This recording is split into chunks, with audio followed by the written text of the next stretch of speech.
तो हेलो दोस्तों, तो आज की वीडियो में हम बात करेंगे एलमॉक्स CV 625 टैबलेट के बारे में। इसके अंदर हमारे पास कंपोजिशन देखने को मिलता है अमोक्सिलिन एंड पोटाशियम क्लाइमनेट।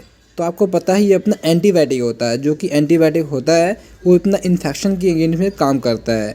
अगर हम बात करते हैं इसकी यूज़ की, तो बेसिकली इसको हम यूज़ कर सकते हैं अगर किसी को खांसी है, रेशा है और साथ में बुखार है, तो इस केस में हम इसका यूज़ कर सकते हैं।